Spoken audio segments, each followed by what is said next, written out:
Namaskaram. So we are starting with GST calculations and basic concept today.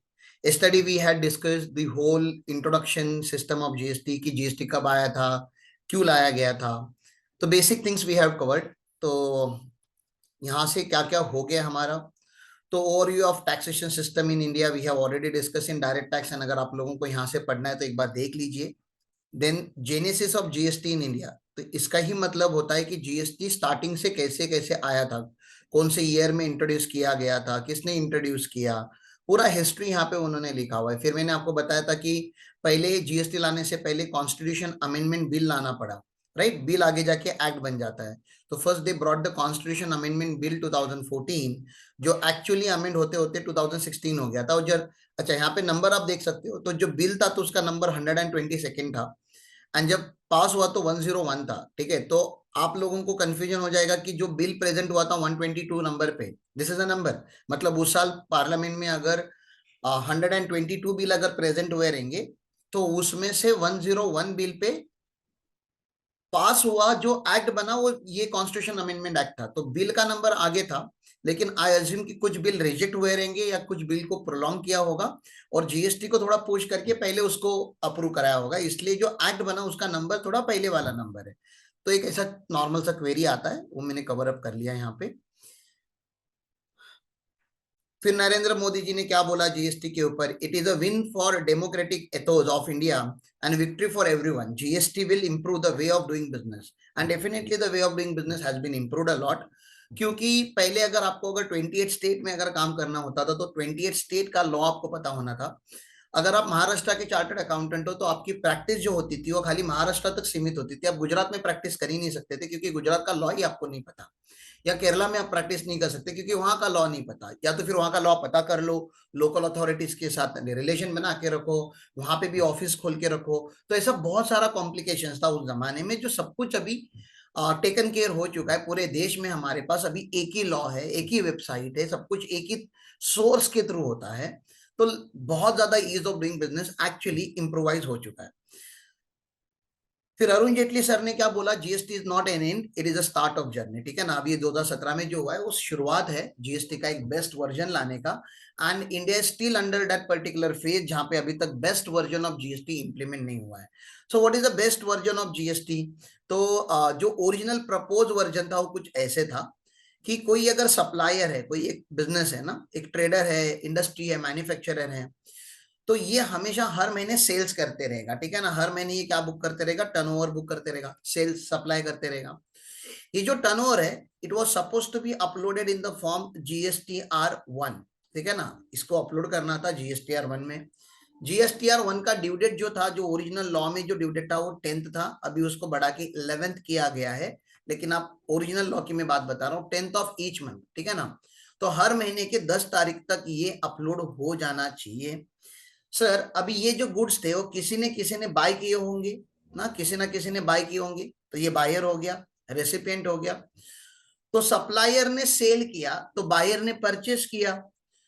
तो पहले एक जमाने में क्या होता था, जो पहले का जो सिस्टम था, वैट का सिस्टम या एक्साइज का सिस्टम, वहां पे अगर आपने परचेस किया तो आपको खुद को ही एंट्री दिखानी पड़ती थी. लेकिन अभी सप्लायर ने आपका नाम डाला हुआ है, आप B2B सेल करते हो. इसको B2B सेल मतलब क्या, ये भी जो है वो कंज्यूमर नहीं है, ये भी व्यापारी ही है ना. बिजनेस में होता कैसे है, बिजनेस में साइकिल कैसे चलती है, मैन्युफैक्चरर 1 होता है, फिर मैन्युफैक्चरर 2 होता है, मैन्युफैक्चरर 3 होता है. ठीक है ना, मतलब ये अलग अलग ये कंपोनेंट बनाता है, ये बड़े बड़े कंपोनेंट बनाता है, और ये मैन्युफैक्चरर 3 उन कंपोनेंट्स को असेंबल करके प्रोडक्ट बनाता है. तो जैसे अगर आप कार मैन्युफैक्चरिंग की बात करोगे तो इसमें तो मैन्युफैक्चरर कम से कम 20-25 आ जाएंगे.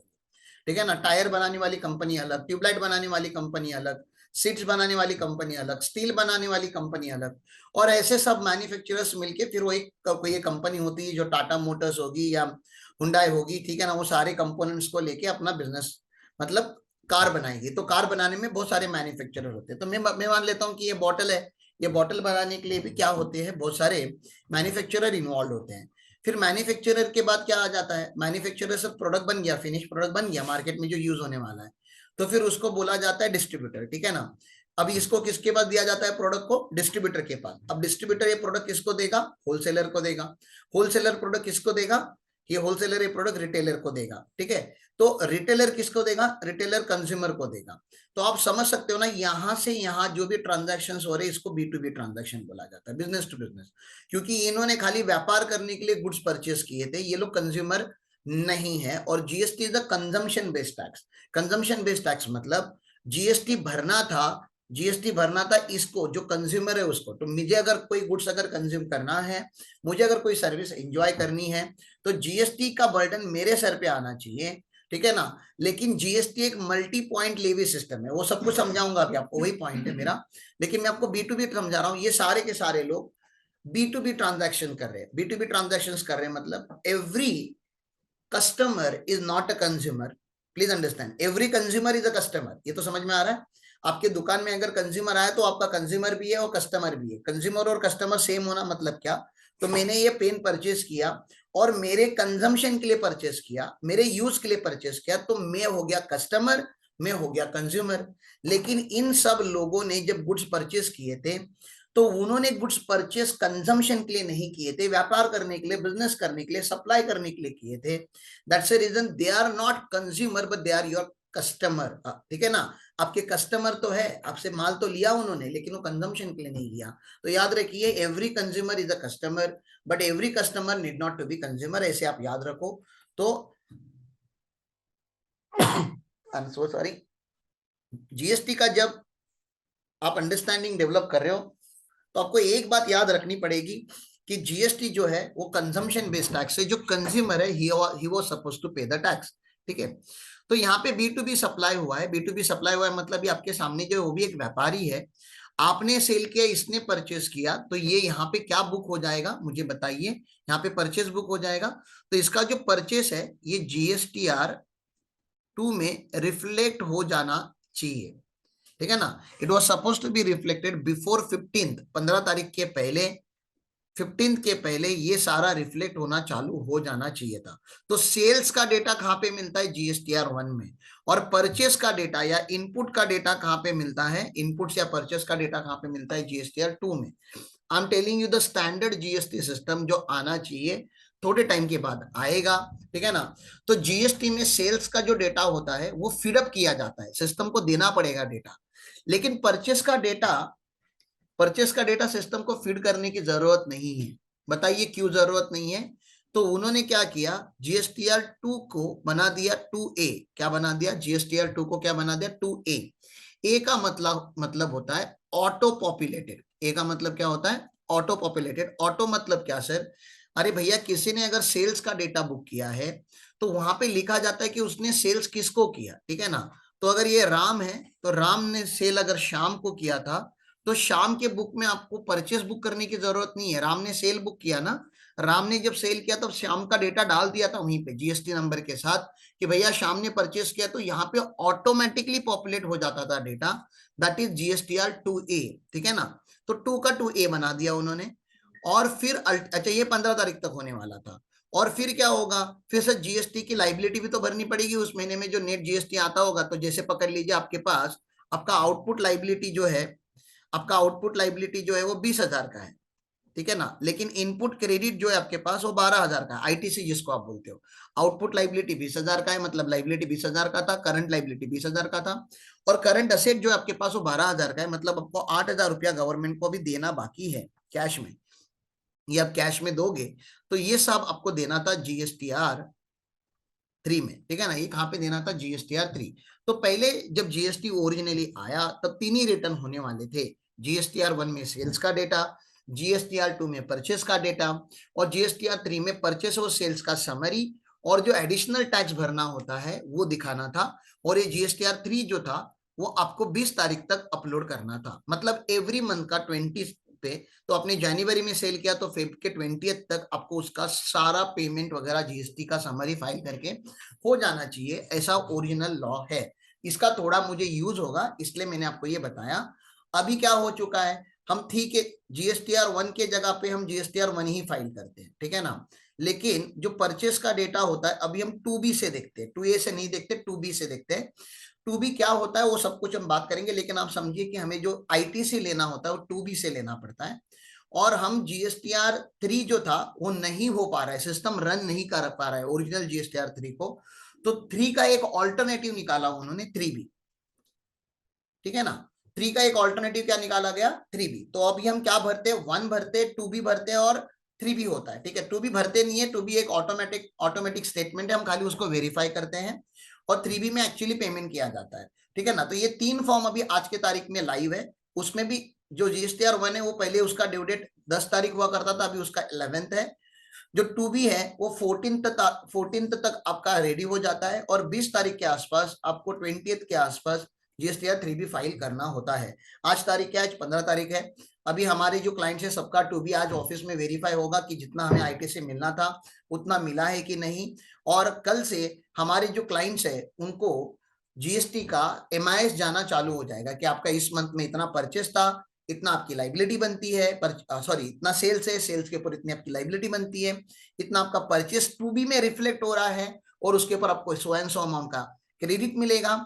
आपकी लाइबिलिटी क्रेडिट से ज्यादा है तो जितना एक्स्ट्रा पैसा आपको भरना है उतना आप कैश में मतलब बैंक ट्रांसफर आप कर दीजिए जीएसटी पोर्टल पे। तो this is what it is, ये ऐसे चलने वाला था।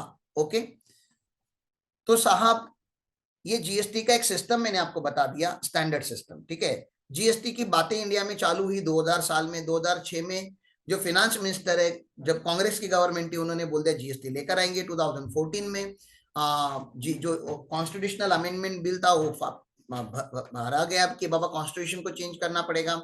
2016 में वो अमेंडमेंट हो चुका, कॉन्स्टिट्यूशन चेंज हो चुकी, फिर काउंसिल का फॉर्मेशन हो गया, फिर बहुत सारी चीजें हो गई, बहुत सारे एक्ट बन गए और एक्ट बनते बनते बनते जीएसटी को लॉन्च करते करते जो तारीख आई वो है 1 जुलाई 2017, जिसका वीडियो मैंने आपको लास्ट लेक्चर में दिखाया था। एक्चुअली 1 जुलाई 2017 हम बोलते हैं, लेकिन 30 जून के रात के 12 बजे वो जीएसटी लॉन्च किया गया था। जम्मू एंड कश्मीर का प्रॉब्लम ऐसा है कि जम्मू एंड कश्मीर तभी जो था वो हमेशा इनडायरेक्ट टैक्सेस को लेके उसको एक स्पेशल पावर थी कि गवर्नमेंट ऑफ इंडिया ने या पार्लियामेंट ने अगर कोई लॉ पास किया, वो लॉ जम्मू एंड कश्मीर में अप्लाई करना है या नहीं करना है ये उनका इंडिपेंडेंट चॉइस था। वो अभी है नहीं, ठीक है ना, वो आर्टिकल 370 वगैरह सब अभी वो सब नलीफाई कर दिया गया, लेकिन जिस जिस जमाने में जीएसटी है उस जमाने में उनके पास पावर था। तो उन्होंने 1 हफ्ते का टाइम लिया, यू वोंट बिलीव, पूरे देश ने जीएसटी 1 जुलाई पे अप्लाई करा लिया, लेकिन जम्मू एंड कश्मीर में जीएसटी जो था वो 8 जुलाई से अप्लाई किया गया। ठीक है ना, 8 जुलाई से। तो they took their time to understand and approve the bill कि हाँ चलो जम्मू एंड कश्मीर में भी जीएसटी लगेगा। तो एमसीक्यू एग्जाम के लिए अगर आप प्रिपेयर करते हो कोई भी एग्जाम के लिए, तो आपके लिए एक एमसीक्यू होता है कि भैया जीएसटी लॉन्च कब हुआ। तो पूरे इंडिया में जीएसटी लॉन्च हुआ 1 जुलाई को, जो सबको पता है 1 जुलाई 2017 पे, लेकिन जम्मू एंड कश्मीर में जीएसटी लॉन्च हुआ 8 जुलाई पे। एंड उसके बाद मैंने बताया कि अभी तक 52 काउंसिल के मीटिंग हुए हैं, मतलब जो ओरिजिनल लॉ आया था अब तक 52 टाइम्स अमेंड हुआ है, और हर महीने almost every month they will conduct the meeting, और हर बार जीएसटी लॉ में कुछ ना कुछ चेंजेस आते हैं, आने ही चाहिए। और ऐसे मुझे लग रहा है 3 से 5 साल और जाएगा मेरे एक रफ कैलकुलेशन के हिसाब से। बाय द एंड ऑफ 2028 और बाय द एंड ऑफ 2030 आने वाले 5 से 6 साल में जो वर्जन ऑफ जीएसटी आएगा, जो आर्टिफिशियल इंटेलिजेंस जीएसटी में आएगा, अमेजिंग लेवल का होगा। ठीक है ना, तो अगर आपको फ्यूचर रेडी होना है तो आप टेक्नोलॉजी से भाग नहीं सकते, एआई से भाग नहीं सकते। You need to understand how AI is going to work. तो बहुत सारी चीजें उन्होंने ऑलरेडी एआई में इंटीग्रेट करना चालू कर दिया है। एंड आने वाले पीरियड में आपको दिखेगा एक जीएसटी का एक best version, system oriented version, जहां पे जीएसटी को अवॉइड करने के या जीएसटी में स्कैम करने के जो एरियाज है वो बहुत मिनिमल हो जाएंगे, एकदम 100%। तो मुझे नहीं लगता कभी कोई भी गवर्नमेंट अचीव कर पाएगा, लेकिन with present systems and technology इतना मिनिमम हो जाएगा, यू वोंट बिलीव। ठीक है, आज बहुत सारे लोग टैक्सेशन सिस्टम को ग्रांटेड पकड़ते, लेकिन वैसा हो रहने वाला नहीं है। सर जीएसटी आया कब था या जीएसटी का कॉन्सेप्ट कब लाया गया था, तो France was the first country जिसने 1954 में जीएसटी इंप्लीमेंट किया था। आज के तारीख में मोर देन 160 कंट्रीज जो है वो जीएसटी फॉलो करती है। तो आप समझ रहे हो क्या, आप इंडिया का अगर जीएसटी पढ़ते हो तो मोटा मोटी आप 160 देशों का इनडायरेक्ट टैक्स सिस्टम समझते हो। That's a power of GST, ठीक है ना, जो 160 देशों में होता है। ऑब्वियसली सारे जो मेजर डेवलप कंट्रीज है वो सभी इसमें कवर हो जाएंगी, मतलब जिनके साथ इंडिया व्यापार करता होगा या जहां पे इंडिया की कोई कंपनीज होंगी या उन देशों की कंपनीज इंडिया में व्यापार करती होंगी, उनके देशों में जो है वो जीएसटी चालू हो चुका है और हमारे देश में जीएसटी चालू नहीं था। तो बहुत बड़ा एक गैप क्रिएट होता था इनडायरेक्ट टैक्स सिस्टम में 2017 के पहले। That has been taken care now. Okay, मुझे आज आपको पढ़ाना क्या है, आपको पढ़ाना है कॉन्सेप्ट ऑफ जीएसटी। यही कॉन्सेप्ट पढ़ाने के लिए ये लेक्चर अभी स्टार्ट कर रहा हूं मैं। इसके पहले जो हमारी बातें हो चुकी थी ये कुछ, ठीक है ना, introduction to GST and all, यहां तक हम कॉन्स्टिट्यूशनल अमेंडमेंट वगैरह भी हमने पढ़ लिया था। अब ये फीचर्स ऑफ इनडायरेक्ट टैक्सेस या कॉन्सेप्ट ऑफ जीएसटी, हम पहले इसकी बातें कर लेते हैं। To explain you concept of GST, ये एक टेबल है। एक्चुअली ये टेबल जो अभी हमारे जो ऑफिस के स्टाफ है ये टेबल बनाते हैं, तो ये टेबल कनेक्टेड पेजेस पे बनता है, ठीक है ना। तो आप अगर नोटबुक में इसको लिखते हो तो ये कनेक्टेड पेजेस पे जाता है। तो ये सबसे पहले स्टार्ट होता है इसका पॉइंट ऑफ टैक्सेशन से, ठीक है ना, पॉइंट ऑफ टैक्सेशन। अगला कॉलम क्या है, पर्टिकुलर्स। उसके अगला कॉलम क्या है, मैन्युफैक्चरर। मैन्युफैक्चरर के आगे कौन होता है, डिस्ट्रीब्यूटर। डिस्ट्रीब्यूटर के आगे कौन होता है, होलसेलर। होलसेलर के आगे कौन होता है, रिटेलर। रिटेलर के बाद कंज्यूमर। और अल्टीमेटली गवर्नमेंट को क्या चाहिए, टैक्स चाहिए। और मेरिट और डीमेरिट मतलब advantage and disadvantage of this particular system. जब इंडिया में इनडायरेक्ट टैक्स का सिस्टम आना चालू हुआ, उसके पहले हम मेनली डिपेंडेंट थे डायरेक्ट टैक्स सिस्टम के ऊपर। अब डायरेक्ट टैक्स और इनडायरेक्ट टैक्स में फर्क समझिए क्या होता है, थोड़ा सा तो समझना पड़ेगा। डायरेक्ट टैक्स और इनडायरेक्ट टैक्स, ठीक है ना। डायरेक्ट टैक्स जो होता है वो पर्सन्स के ऊपर होता है, लोगों के ऊपर होता है, कंपनीज के ऊपर होता है, मतलब आपको पर्सन बनना पड़ेगा। इनडायरेक्ट टैक्स जो होता है वो गुड्स एंड सर्विसेज के ऊपर होता है। तो ये पहला डिफरेंस आपको समझना है। डायरेक्ट टैक्स आज इंडिया में 142 करोड़ लोग हैं, ठीक है ना, उसके हार्डली 2% या 3% लोग क्या भर रहे हैं, डायरेक्ट टैक्स पे करते हैं। हार्डली 3%, क्योंकि 5 लाख के ऊपर आपको इनकम दिखाना पड़ता है, then only you are liable to pay taxes. तो मुझे बताइए, और अभी जो अगले साल का जो सिस्टम है उसमें आपको कम से कम 7 लाख 7.5 लाख के आसपास आपको इनकम दिखाना पड़ेगा, तब जाके टैक्स एक्चुअली अप्लाई होगा, नहीं तो 7 सवा 7 लाख तक तो टैक्स लगता ही नहीं है। तो उसके वजह से hardly 3% population are paying taxes, मतलब 4 साढ़े 4 करोड़ लोगों के आसपास लोग टैक्स भर रहे हैं। कितना बर्डन आता होगा उन 4 करोड़ लोगों के ऊपर, आप समझ लीजिए। 4 करोड़ लोगों को, 142 करोड़ लोगों को पालना है, ठीक है ना। तो दैट इज अ बर्डन, क्योंकि इंडिया में गरीब लोगों की क्वांटिटी ज्यादा है। गरीब के बाद फार्मर लोगों, मतलब फार्मर अमीर तो है लेकिन फार्मर टैक्स नहीं भरते क्योंकि एग्रीकल्चर इनकम के ऊपर एग्जम्पशन है। और मोर देन 50% पॉपुलेशन आज भी हमारा एग्रीकल्चर बेस से आता है। तो 50% लोग तो उसमें चले गए, 20-30% लोग गरीब, मतलब वो बिलो पावर्टी लाइन या पावर्टी लाइन के आजू बाजू में आते हैं। और 10-15% लोग तो कमाते हैं लेकिन वो टैक्स के चोर है, ठीक है ना, वो टैक्स भरते ही नहीं, भरना चाहिए था but they don't pay tax. ऐसा करते करते करते लास्ट में वो 3% 4% लोग जो बचते हैं वो भी थोड़ा बहुत मैनिपुलेट करके भरते हैं। मतलब ऐसा भी नहीं है कि 3% लोग जो टैक्स भर रहे हो, जो जेन्युइन अमाउंट ऑफ टैक्स आना चाहिए वो पे कर रहे हैं, they are paying very less amount of tax and they deserve to be manipulative. क्यों? क्योंकि यार आप सोचो ना, इतने बड़े देश में खाली 3% लोग अगर टैक्स भरेंगे तो देश का डेवलपमेंट कैसे होगा। लेकिन इनडायरेक्ट टैक्स कौन भरता है? इनडायरेक्ट टैक्स आप 100% पॉपुलेशन भरता है, 100% पॉपुलेशन, ठीक है ना। डायरेक्ट टैक्स आपने पढ़ा होगा तो वहां पे रेसिडेंट नॉन रेसिडेंट की भी कॉन्सेप्ट है। हम रेसिडेंट से ज्यादा टैक्स लेते हैं और नॉन रेसिडेंट से आइडियली हम टैक्स नहीं लेते या बहुत कम अमाउंट ऑफ टैक्स लेते हैं। इनडायरेक्ट टैक्स में रेसिडेंट नॉन रेसिडेंट, अमीर गरीब भिखारी, दे डोंट डिस्टिंग्विश, क्योंकि जो भी गुड्स एंड सर्विस को कंज्यूम करेगा, अगर आज हम सब ने पार्ले जी खाया, आपने भी पार्ले जी खाया, मैंने भी पार्ले जी खाया, कोई एक बेगर है उसने भी पार्ले जी खाया, कोई एक अमीर है उसने भी खाया, हम सब लोग आज same amount of tax government को देंगे। Please try to understand that. इसलिए 100% पॉपुलेशन जो कंज्यूमर है आज देश में, जो लोग गुड्स कंज्यूम करने वाले हैं, उनको टैक्स होता है। इंसान पैदा होने के बाद उसको 25-26 साल की उम्र तक जाना पड़ता है तो बिकम इनकम टैक्स का पेयर। मतलब टैक्स पेयर बनने के लिए कम से कम 25 से 30 साल उसको मेहनत करनी पड़ती है। स्कूल जाना पड़ेगा, कॉलेज जाना पड़ेगा, 2-4 जॉब करने पड़ेंगे, बिजनेस करना पड़ेगा, कुछ ना कुछ करेगा। तो एज के 30-35 के आसपास वो एक्चुअली टैक्स पेयर बनने का चांसेस उसके बढ़ जाते हैं। मतलब आधी उम्र जाने के बाद इंसान टैक्स पेयर बनता है डायरेक्ट टैक्स में। इनडायरेक्ट टैक्स में जब आप पैदा होते हो, जब आपको जिस टॉवेल में आपको लपेटा होगा पहली बार पैदा होने के बाद, उस टॉवेल से लेके जब मरने के टाइम पे कफन रखा जाता है आपके ऊपर, ठीक है ना, वहां तक इनडायरेक्ट टैक्स चलता है, ठीक है ना। तो पैदा होने से लेके मरते दम तक जो भी गुड्स एंड सर्विसेज कंज्यूम की जाती है उसके ऊपर इनडायरेक्ट टैक्स लगता है। तो इनडायरेक्ट टैक्स का मुझे खाली आपको बताना क्या है, डायरेक्ट टैक्स का जो बेस है, बेस मतलब जो टैक्स पेयर है वो बहुत कम होते हैं, और इनडायरेक्ट टैक्स का जो बेस है, जो टैक्स पेयर्स है वो बहुत ज्यादा होते हैं, ठीक है ना।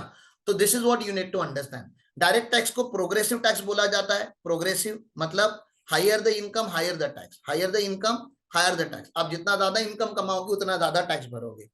इनडायरेक्ट टैक्स को रिग्रेसिव बोला जाता है। रिग्रेसिव का मतलब क्या होता है कि भैया आपका इनकम लेवल कुछ भी हो, ठीक है ना, अगर आज आप आईफोन लेते हो 1 लाख रुपए का और आप 18,000 का जीएसटी भरते हो और आपका एनुअल इनकम 10 लाख है, तो मुझे बताइए 18,000, हाँ कितना परसेंटेज होता है? 18,000 नहीं, 1 लाख कर लेता हूँ ना, 10 लाख ज्यादा हो गया, आप आर्टिकल हो समझो।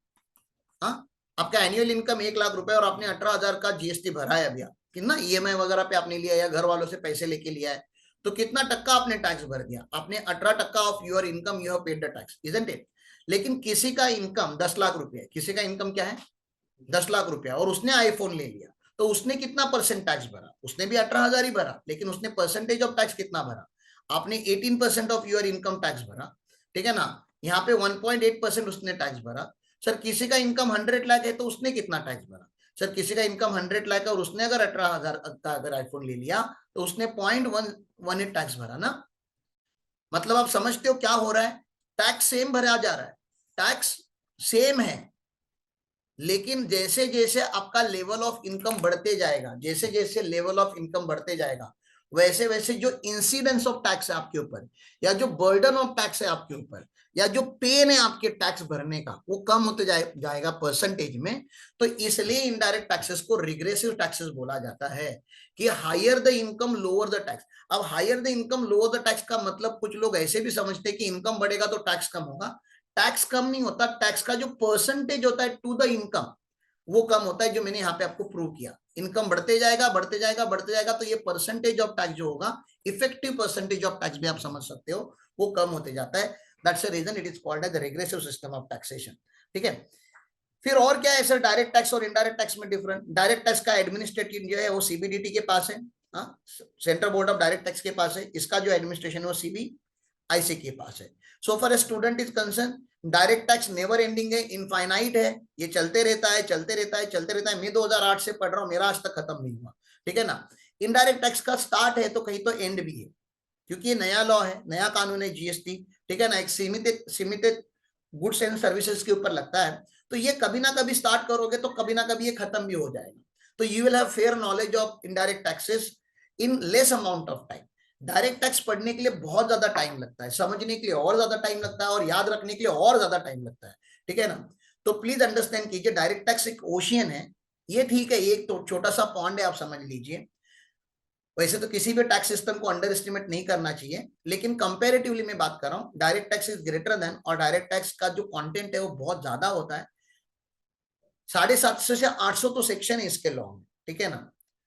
और एज अ स्टूडेंट आपको नहीं बोल के यहाँ पे 5 से 6 हजार पेज पढ़ने पड़ते हैं एज अ स्टूडेंट, ठीक है। एज अ प्रोफेशनल तो छोड़ ही दो, अनलिमिटेड है, लेकिन एज अ स्टूडेंट आपको मिनिमम 5,000 पेजेस पढ़ने पड़ते हैं, तब जाके डायरेक्ट टैक्स समझना चालू हो जाता है, ठीक है। इनडायरेक्ट टैक्स आपका 1,000-1,200 पेज में हो जाता है, तो 20% of that, 20% of direct tax अगर आप पढ़ते हो, 20% ऑफ एफर्ट डालते हो, तो इनडायरेक्ट टैक्स खत्म हो जाता है। 300 से 350 घंटे का आपको कोचिंग लेना पड़ता है यहाँ पे, तब जाके डायरेक्ट टैक्स समझना चालू होता है। यहाँ पे आप 100 से लेके 150 आवर्स में इनडायरेक्ट टैक्स खत्म कर सकते हो पढ़ के, कोचिंग लेके, ठीक है। तो ये सारी बातें मैंने बता दी आपको कि भैया ये डायरेक्ट टैक्स और इनडायरेक्ट टैक्स का मेजरली फर्क क्या है। तो आपको अभी ये टेबल समझना है, और इस टेबल के थ्रू समझना है कि जीएसटी ने क्या किया, देश में ऐसा क्या किया। तो जब ओरिजिनली इनडायरेक्ट टैक्स सिस्टम किसी ने इन्वेंट किया होगा, और हमारे देश में इंडिया में पहली बार जब इनडायरेक्ट टैक्स सिस्टम आया होगा, तो उन्होंने बोला कि इनडायरेक्ट टैक्स जो हो गया ना, वो जो मैन्युफैक्चरर होते हैं ना उनसे हम लेंगे। इंडिया में मैन्युफैक्चरर बहुत कम होते हैं ना, इकोनॉमी 3 पार्ट में डिवाइड होती है, पता है कि नहीं? हाँ, प्राइमरी होता है सेक्टर, फिर सेकेंडरी होता है, और फिर टर्टियरी होता है। 3 सेक्टर में होता है फर्स्ट सेक्टर। तो हमारा प्राइमरी क्या है? एग्रीकल्चर। एग्रीकल्चर से हम टैक्स लेते हैं क्या? ना डायरेक्ट टैक्स ना इनडायरेक्ट टैक्स। जो टर्टियरी सेक्टर है, जो लास्ट सेक्टर है, वो सर्विस सेक्टर है, ठीक है ना। और सर्विस सेक्टर से भी हम ज्यादा उम्मीदें नहीं रखते थे। तो जो सेकेंडरी सेक्टर है वो इंडस्ट्री है, इंडस्ट्री मतलब मैन्युफैक्चरर्स है। और इंडिया में बहुत ज्यादा मैन्युफैक्चरर नहीं थे, तो जो पहला इनडायरेक्ट टैक्स लगा था वो एक्साइज ड्यूटी लगा था, ठीक है ना। इंडिया में सबसे पहले जो इनडायरेक्ट टैक्स सिस्टम आया वो काइंड ऑफ एक्साइज ड्यूटी था, जो मैन्युफैक्चरर से लिया था, प्रोडक्शन ऑफ गुड्स के ऊपर लगाया जाता था। तो उन्होंने देखा कि यार बाहर के देशों में सेल्स टैक्स भी चालू हो चुका है। हाँ, सेल्स टैक्स चालू हो चुका है, मतलब एक तो है कि वो क्या करते हैं, मैन्युफैक्चरर से टैक्स लेते हैं, और मैन्युफैक्चरर के बाद बहुत सारे लोग इन्वॉल्व है सिस्टम में जो सेल करते हैं, सेम प्रोडक्ट परचेस करते बेचते, परचेस करते बेचते, they are not manufacturer, they are trader, ठीक है ना। तो उनसे कोई टैक्स नहीं लेता है, तो बाहर के देशों में इंटरनेशनली सेल्स टैक्स आना चालू हो गया। तो गवर्नमेंट ऑफ इंडिया को भी लगा कि अपन लोग भी क्या लेते हैं, एक सप्लाई के ऊपर या सेल्स के ऊपर टैक्स लगाना चालू कर देते हैं। उस टैक्स का नाम सेल्स टैक्स था, ठीक है ना। अब ये स्टेट लेवल पे था तो इसको स्टेट सेल्स टैक्स बोला जाता था। और जो सेंट्रल गवर्नमेंट लेती थी, एक स्टेट से दूसरे स्टेट में माल जाएगा तो मारामारी हो जाएगी ना दोनों स्टेट में। गुजरात से अगर महाराष्ट्र में जाएगा, महाराष्ट्र से कर्नाटका में जाएगा तो मारामारी हो जाएगी।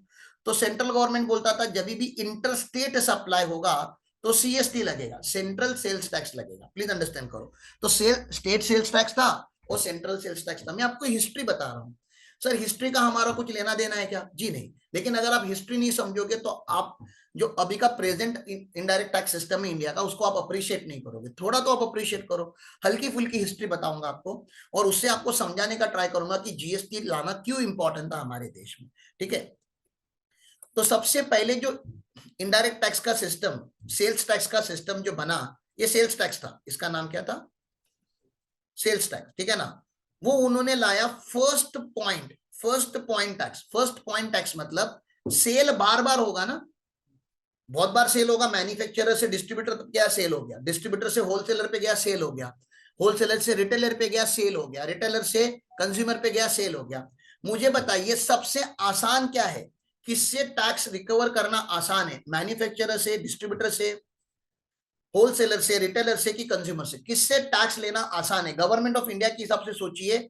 अभी इनडायरेक्ट टैक्स का सिस्टम इंडिया में स्टैब्लिश हुआ नहीं है, बहुत ज्यादा ऑफिसर्स नहीं है, बहुत ज्यादा गवर्नमेंट के पास पैसा नहीं है, सेल्स टैक्स की बिल्डिंग हर सिटी में नहीं है, मेन मेन सिटीज में ही है। तो मुझे आप बताइए सेल्स टैक्स की रिकवरी कौन से पर्सन से ज्यादा इजी होगी? बताइए किससे इजी होगी? मैन्युफैक्चरर, डिस्ट्रीब्यूटर, होलसेलर, रिटेलर, किससे? इंडिया में ज्यादा लोग कौन होंगे? मैन्युफैक्चरर ज्यादा होंगे कि डिस्ट्रीब्यूटर ज्यादा होंगे? डिस्ट्रीब्यूटर ज्यादा होंगे। तो ज्यादा लोगों से टैक्स रिकवर करना इजी था क्या? उस जमाने में जब कंप्यूटर नहीं हुआ करते थे, पेपर पे रिकॉर्ड रखे जाते थे, रजिस्टर्ड मेंटेन किया जाता था सेल्स का, तो उन्होंने बोला भैया हम एक काम करेंगे, मैन्युफैक्चरर से टैक्स रिकवर करेंगे। किससे करेंगे?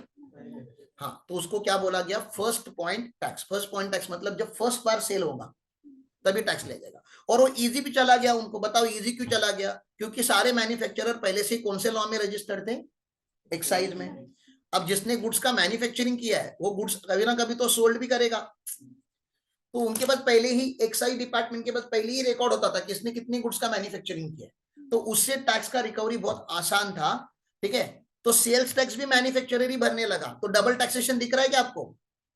हेलो, आपको डबल टैक्सेशन दिख रहा है? पहला कौन सा टैक्स भरा उसने? एक्साइज। एक्साइज क्यों भरा? मैन्युफैक्चरिंग किया। और फिर वही गुड्स उसने बेचा तो क्या भरा? Sales tax. तो दो टैक्स तो कम से कम दिख रहे हैं आपको। अब आपको अब बताता हूं, अगर इसने इंपोर्ट एक्सपोर्ट किया तो कस्टम ड्यूटी भी भरेगा, ठीक है ना। अब इसने रॉ मटेरियल परचेस स्टेट के बाहर से किया तो परचेस टैक्स भरना पड़ता था। और आपकी जो नगर पंचायत की सीमा होती है उसमें अगर एंट्री करना होता है तो एंट्री टैक्स भरना पड़ता था। मतलब ऐसे 16-17 अलग अलग टैक्स लगते थे। किसको? मैन्युफैक्चरर को। एक या दो नहीं, 16 से 17 अलग अलग टाइप के टैक्स लगते थे, ठीक है। तो ये फ्रस्ट्रेट हो जाता था। कौन फ्रस्ट्रेट हो जाता था? मैन्युफैक्चरर। तो उसको भी हमें टेकन केयर करना चाहिए। तो डबल टैक्सेशन को हमें अवॉइड करना चाहिए, ठीक है ना। तो डबल टैक्सेशन को अवॉइड किया जाएगा। मैं आपको दिखाऊंगा कि कैसे किया जाएगा। आप अभी सेल्स टैक्स का फर्स्ट पॉइंट समझिए कैसे होता है। कॉस्ट को यहाँ पे डैश किया गया है। कॉस्ट को डैश करने का मतलब है कि इसने जीरो से प्रोडक्ट बनाया हुआ है, मतलब इसने कोई बना बनाया कंपोनेंट खरीदा नहीं, ठीक है ना। एकदम जीरो से प्रोडक्ट को बनाया। इसको हम क्या बोलते हैं? Value addition. क्या बोलते हैं? Value addition. मतलब आज ये प्रोडक्ट एग्जिस्ट ही नहीं करता था। इस प्रोडक्ट को एग्जिस्टेंस में लाने के लिए जो जो खर्चा करना पड़ा वो सारा क्या हो जाएगा, वैल्यू एडिशन। तो क्या क्या खर्चा करते हैं, कॉस्टिंग में पढ़ा होगा तो आपने, तो सबसे पहले तो रॉ मटेरियल लगेगा, तो रॉ मटेरियल लगाया गया, लेबर लगाना पड़ेगा, लेबर लगाया गया, मतलब वेजेस, वेजेस का खर्चा करना पड़ा, फैक्ट्री ओवरहेड करने पड़े, हाँ सर फैक्ट्री ओवरहेड करने पड़े, एडमिन ओवरहेड करने पड़े, एडमिन ओवरहेड कर दिया, सेलिंग एंड डिस्ट्रीब्यूशन ओवरहेड करने पड़े, हाँ सर सेलिंग एंड डिस्ट्रीब्यूशन हो, मतलब जितना खर्चा करना था उतना हो गया। ये तो कॉस्ट हो गई प्रोडक्ट की ना। अब मैं क्या कॉस्ट के बेसिस पे थोड़ी ना क्या सेल करूंगा, मेरी कॉस्ट 80 रुपीज की है मान लो, एक प्रोडक्ट बनाने की मेरी कॉस्ट कितनी आ गई, लेकिन मैं तो व्यापार करने आया हूं, तो मैं अपना क्या जोड़ूंगा इस पे, प्रॉफिट। तो मैंने कितना जोड़ा, 20 रुपया, ऐसा मेरा सेलिंग प्राइस कितना बन गया, 100 रुपीज। ये समझा मैंने क्या बोला आपको। तो मेरी कॉस्ट प्लस प्रॉफिट इस प्रोडक्ट की वैल्यू मानी जाती है, क्या मानी जाती है, इस प्रोडक्ट की वैल्यू मानी जाती है, और इसको ही, इन सारी चीजों को ऐड करने को ही क्या बोला जाता है, वैल्यू एडिशन। कि मैंने क्या किया हुआ है, वैल्यू एडिशन। तो वैल्यू एडिशन में खाली कॉस्ट होता है क्या, क्या वैल्यू एडिशन में ओनली कॉस्ट होता है, जी नहीं, वैल्यू एडिशन में क्या होता है, प्रॉफिट भी होता है। तो ये प्रोडक्ट में कितने में सेल करने के लिए रेडी हूं मार्केट में, ये दिख रहा है आपको, कितने में सेल करने के लिए रेडी हूं, 100 में सेल करने के लिए रेडी हूं। लेकिन गवर्नमेंट ने क्या बोला, नहीं नहीं नहीं, आपको क्या लगाना पड़ेगा, सेल्स टैक्स लगाना पड़ेगा, हमको भी पैसे देने पड़ेंगे। तो मैंने सेल्स टैक्स लगाया है यहाँ पे, कितना लगाया, 10%।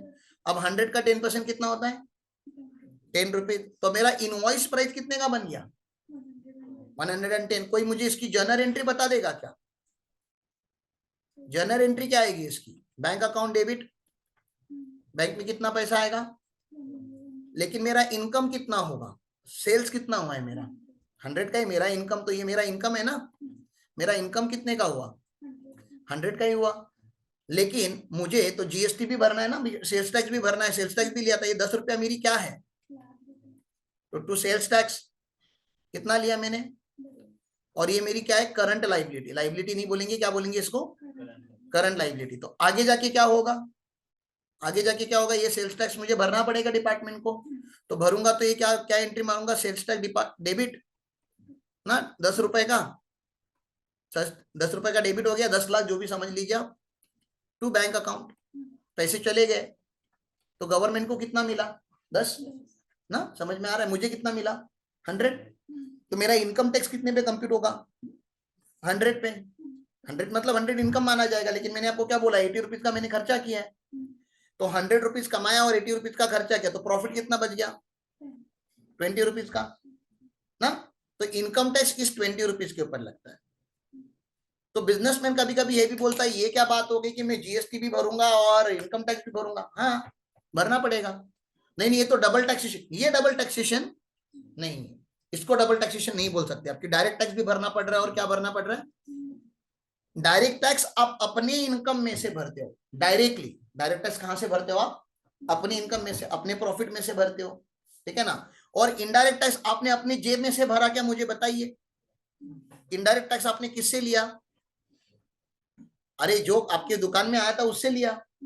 मतलब ये किसी आपकी इनडायरेक्ट टैक्स में एज अ सेलर आपकी क्या रिस्पॉन्सिबिलिटी है, एक हाथ से टैक्स कलेक्ट करो पार्टी से, और वो पैसा गवर्नमेंट तक पहुंचा दो। तुम सिंपल एक एजेंट हो, क्या हो, एक एजेंट। जैसे अभी अमेजोन का कोई पार्सल आया नीचे, तो मैं सागर को बोलूंगा, सागर भाई जाओ नीचे वो पार्सल लेकर आओ। तो सागर का रिस्पॉन्सिबिलिटी क्या है, वहां पे वो पार्सल लेना है और वो पार्सल लाके मुझे देना है। मैंने संकेत को बोला, संकेत जा यार वो विजय से 10,000 रुपया लेकर आ, तो संकेत क्या करेगा, वहां जाएगा, 10,000 रुपया लेगा और मुझे लाके देगा। क्या ये 10,000 रुपया उसका इनकम है, क्या एक्सपेंस है, ना ही ये उसका इनकम है, ना ही उसका एक्सपेंस है।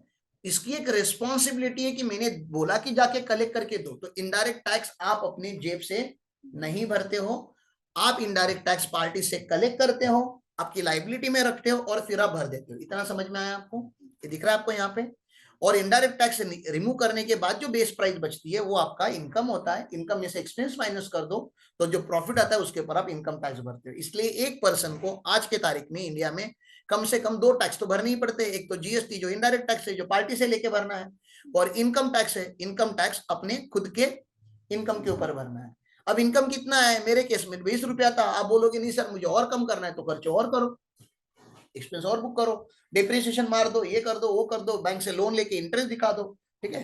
तो प्रॉफिट मैनेज किया जाता है, यहां तक ठीक है। इनवॉइस वैल्यू, अभी किसने परचेस किया था ये आइटम किसने परचेस किया? डिस्ट्रीब्यूटर ने। डायरेक्टली मैन्युफैक्चरिंग में से तो जाके नहीं खरीदते ना, आप पार्ले जी मैन्युफैक्चरिंग में जाके खरीदते हो क्या? नहीं, आप कभी भी कोई भी प्रोडक्ट फैक्ट्री में से नहीं लेते, ठीक है ना, क्योंकि पूरे इंडिया में सप्लाई चेन बनाना पड़ेगा ना। मैन्युफैक्चरर तो एक ही है, कार बनाने वाली कंपनी होंडा एक ही है, लेकिन पूरे देश भर में कार मिलनी चाहिए, ठीक है। तो होता कैसे, मैन्युफैक्चरर के पास गुड्स किसको दिया जाता है? डिस्ट्रीब्यूटर को। तो डिस्ट्रीब्यूटर का खर्चा कितना हुआ बताइए जल्दी आप। अरे डिस्ट्रीब्यूटर का खर्चा कितना हुआ? 110 ना, 110 हुआ। तो इसकी एंट्री क्या आएगी? परचेस है ना, परचेस की एंट्री क्या आएगी डिस्ट्रीब्यूटर के बुक में? बताइए, purchase account debit 110 to bank, और पैसे दिए नहीं होंगे तो टू क्रेडिटर ना, 110। ये समझ में आ रहा है आपको? बस इतनी ही एंट्री है इसकी। तो ये परचेस कर दिया।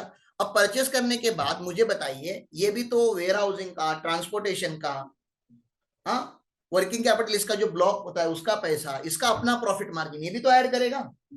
तो डिस्ट्रीब्यूटर भी तो 4 पैसे कमाएगा। तो डिस्ट्रीब्यूटर ने भी वैल्यू एडिशन किया। ये दिख रहा है आपको यहाँ पे डिस्ट्रीब्यूटर का कॉलम, कॉलम दिख रहा है आपको ये डिस्ट्रीब्यूटर का। तो डिस्ट्रीब्यूटर के लिए कॉस्ट कितना था?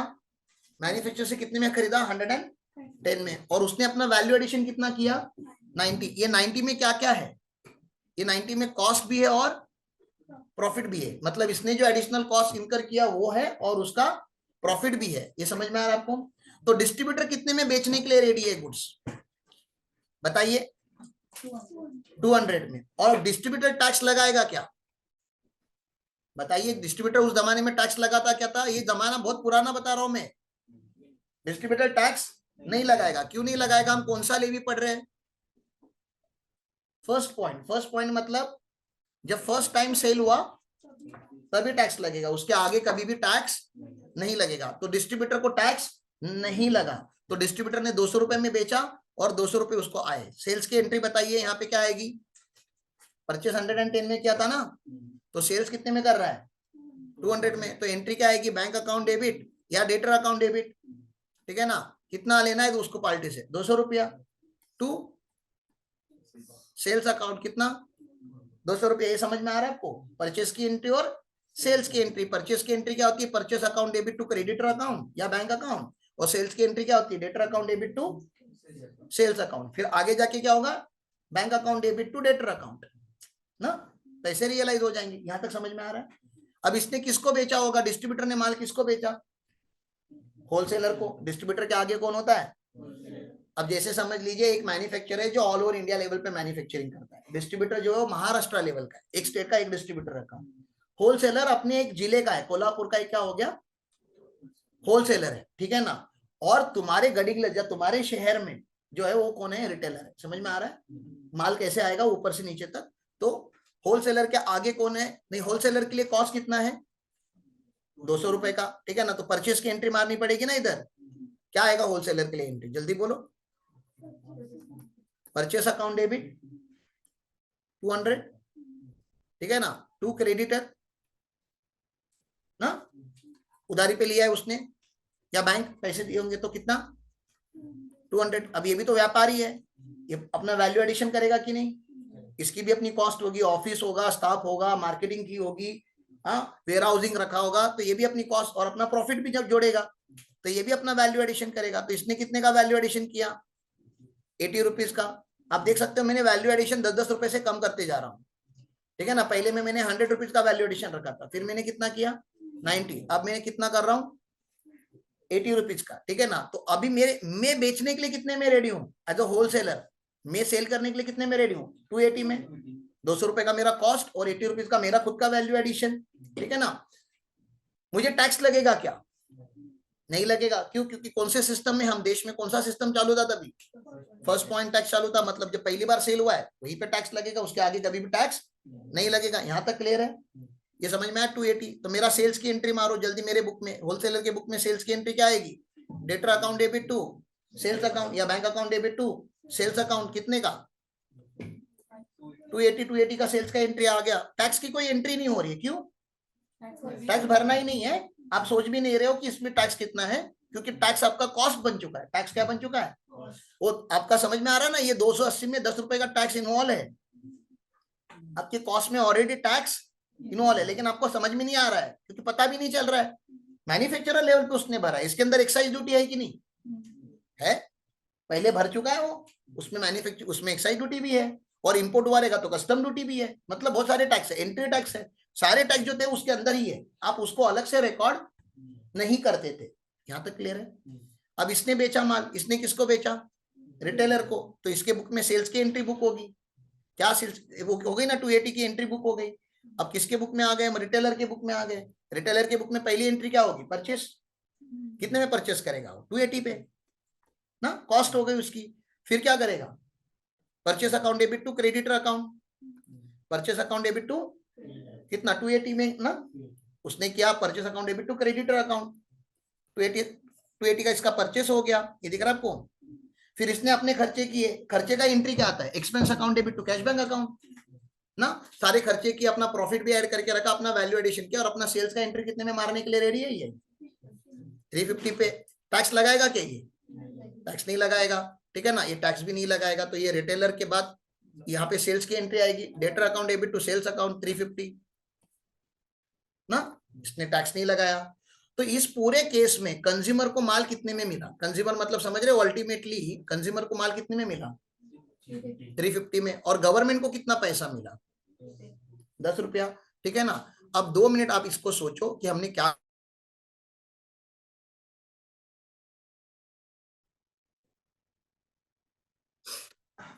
तो फर्स्ट पॉइंट सिस्टम का बेनिफिट क्या हो गया, गवर्नमेंट को बेनिफिट क्या हुआ कि टैक्स इवेजन बहुत कम था यहाँ पे। टैक्स इवेजन क्या था, ये स्पेलिंग मिस्टेक है, टैक्स इवेजन क्या था,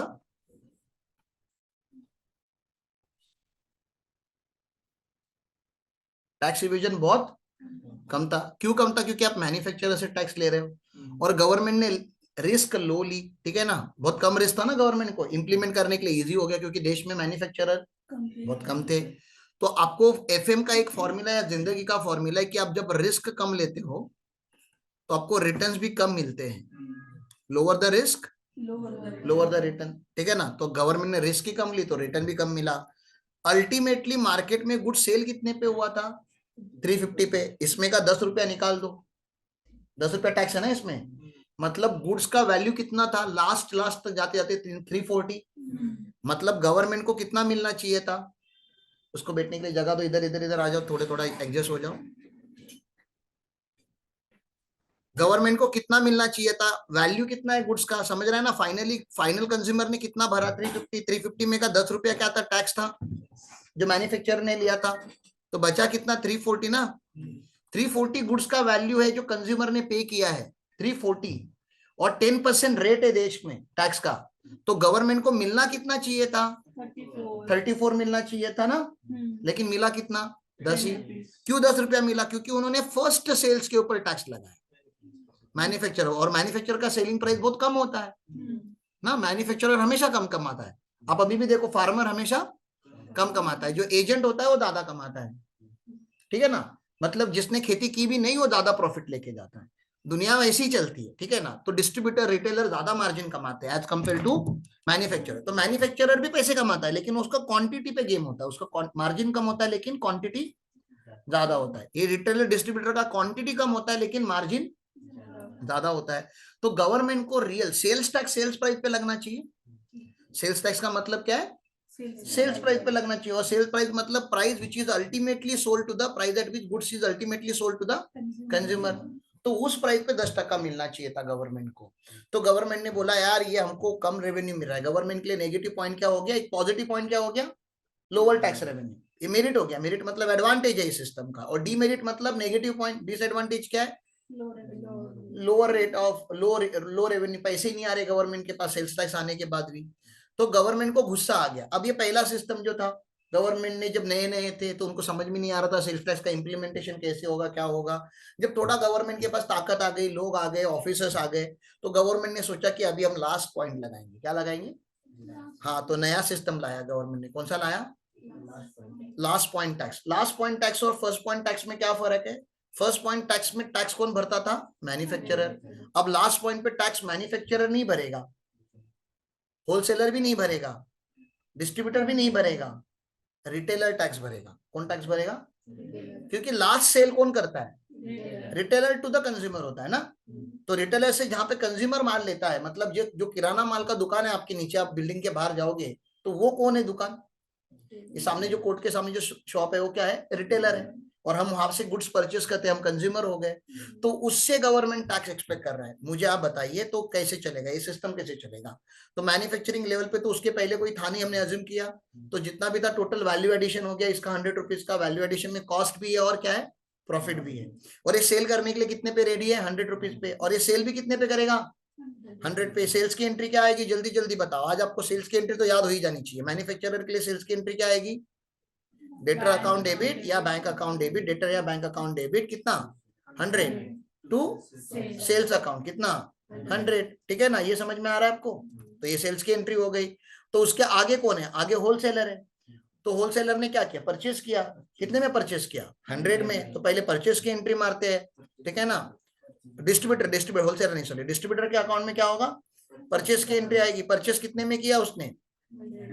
100 रुपीज में परचेस किया। कहां से किया? क्रेडिटर से किया या किसी बैंक से किया होगा, पैसे देके किए होंगे।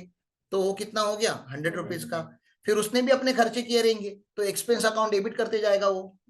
Expense account debit to bank account, expense account debit to bank account, expense account debit to payable account. खर्चा करते गया करते गया करते गया, और अपना प्रॉफिट मार्जिन भी रखेगा। तो उसके लिए वो क्या करेगा? अभी सेल्स करेगा। तो उसका वैल्यू एडिशन कितना हुआ? 90 रुपीज का। 90 रुपीज में उसका कॉस्ट भी है, उसकी प्रॉफिट भी है। तो वो रेडी है कितने में सेल करने के लिए? 190 में। और उसको टैक्स लगेगा क्या? नहीं। पहले को भी टैक्स नहीं लगा, दूसरे को भी टैक्स नहीं लगा। क्यों नहीं लगा? क्योंकि कौन सा पॉइंट लगा दिया गवर्नमेंट ने? Last point. जब लास्ट में सेल होगा तब टैक्स लगाएंगे, बीच में हम टैक्स नहीं लगाएंगे।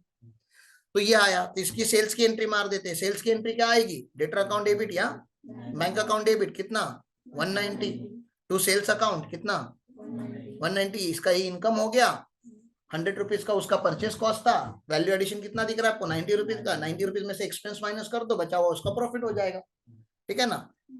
90 रुपीज को आप ग्रॉस प्रॉफिट भी बोलते हो, ठीक है ना। और उसमें से एक्सपेंस माइनस करने के बाद जो बच जाता है वो क्या हो जाता है? Net profit. ये क्लियर है? अब ये परचेस किसने किया? होलसेलर ने परचेस किया ना। ये लास्ट पॉइंट सिस्टम है, यहाँ पे ध्यान दो। अभी लास्ट पॉइंट सिस्टम है ये, ठीक है ना। परचेस किसने किया? होलसेलर ने।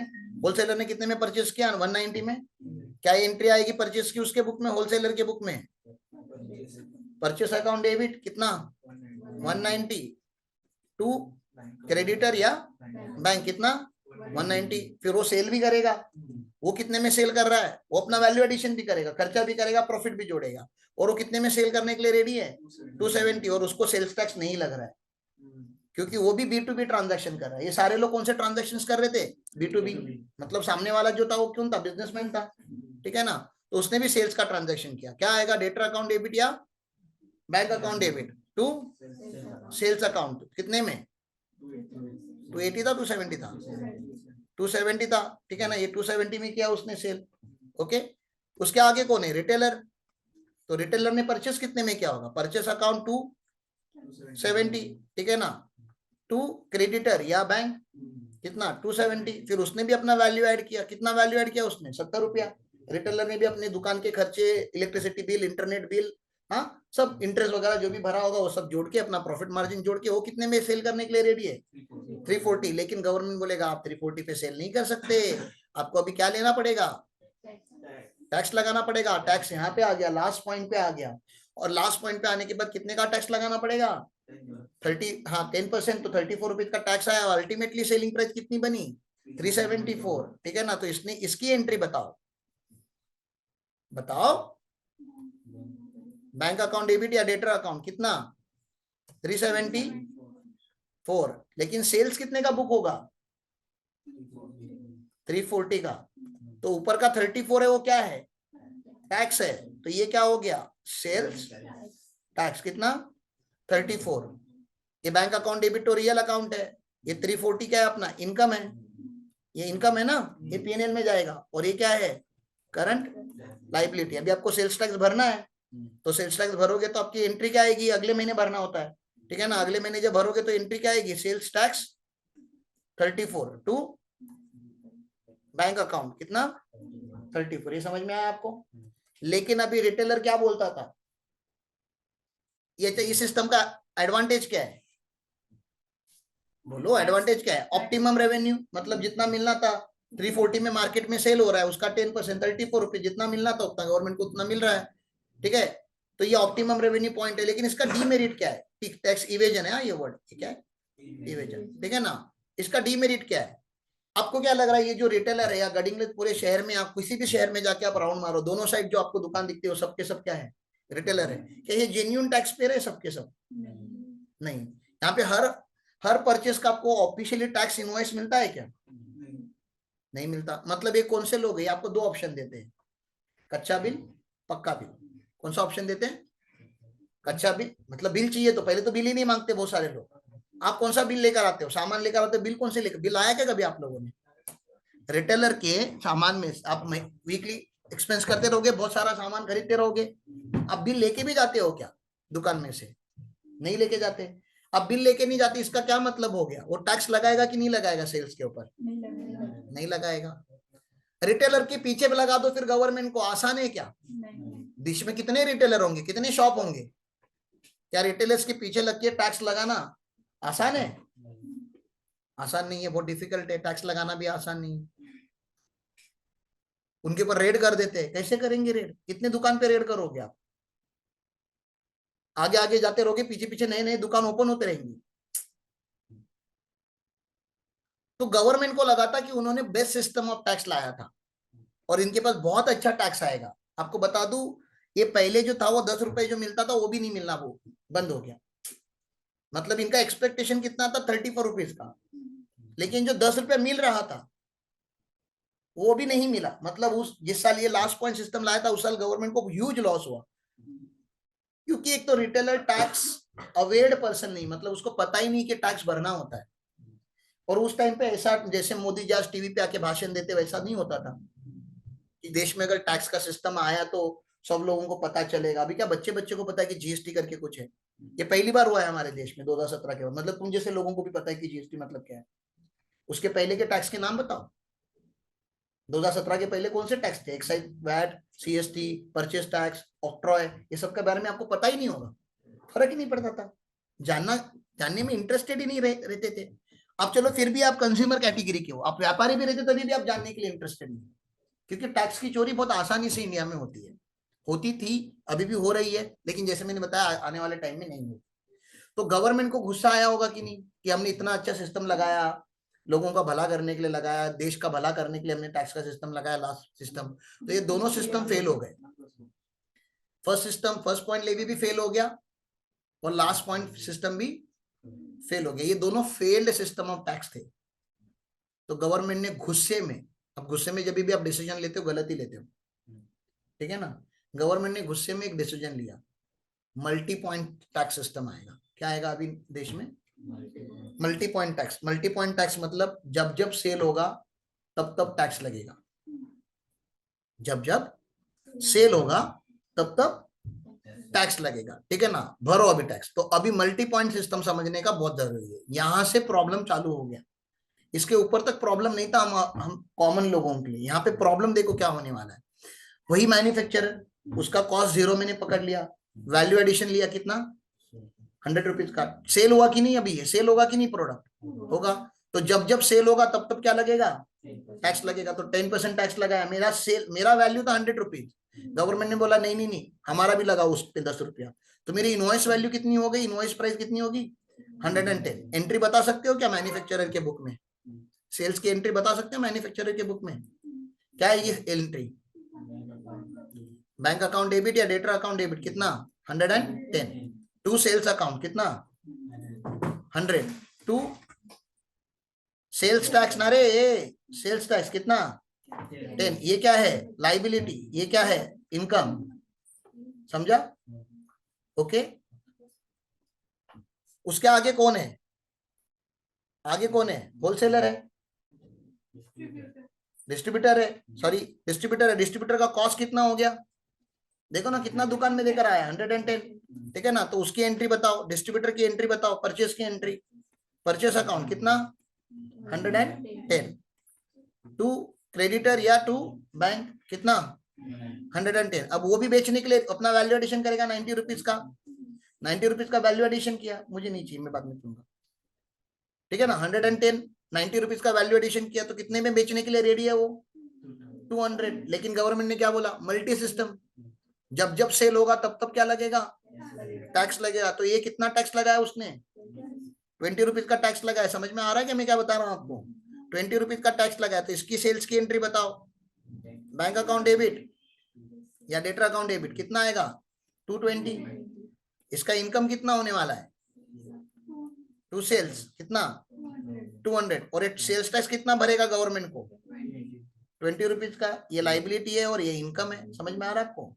बार बार बता रहा हूं ताकि याद हो जाए आपको। ठीक है, ये 220 आना चाहिए ना यहाँ पे। टाइपिंग एरर है। कितना आना चाहिए? 220। 200 में 20 रुपीज ऐड किया, कितना आ गया? 220। अब मुझे बताओ होलसेलर का क्या हो गया? हाँ, ये मल्टी सिस्टम है। होलसेलर के हाथ में क्या हो गया? जल्दी बताइए, कॉस्ट कितना हो गया? 220। एंट्री क्या आएगी होलसेलर के लिए? बताइए, परचेस की एंट्री बताइए होलसेलर की। परचेस अकाउंट डेबिट कितना? 220। टू क्रेडिटर या टू बैंक कितना? 220। अब ये भी क्या करेगा? अपनी वैल्यू एडिशन करेगा 80 रुपीज की। 80 रुपीज का वैल्यू एडिशन किया, वो बेचने में कितने के लिए रेडी है? 300 में बेचने के लिए रेडी। गवर्नमेंट ने क्या बोला? नहीं नहीं, आपको भी क्या लगाना पड़ेगा? टैक्स लगाना पड़ेगा। तो उसने टैक्स लगाया, 10% का टैक्स लगाया। कितना आ गया? 30 रुपीज। तो ये टोटल कितना आ गया? 330। ये समझ में आ रहा है आपको? हाँ, तो ये यहाँ पे सेल्स की एंट्री आएगी। अभी क्या आएगी एंट्री? बैंक अकाउंट डेबिट या डेटर अकाउंट डेबिट? बैंक या डेटर अकाउंट डेबिट कितना? 330। इसका इनकम कितना? टू सेल्स कितना बुक होगा? 300। और जो लाइबिलिटी है, सेल्स टैक्स लाइबिलिटी है, वो कितनी आ गई? 30। ये लाइबिलिटी है और ये इनकम है। समझ में आ रहा है आपको? परचेस सेल्स की एंट्री। अब अल्टीमेटली कौन बच गया? रिटेलर। रिटेलर के लिए कॉस्ट कितना हो गया? 330। तो रिटेलर का बुक की एंट्री, रिटेलर के बुक में एंट्री क्या आएगी? रिटेलर के बुक में एंट्री आएगी sir purchase account 330। To creditor या टू बैंक कितना? 330।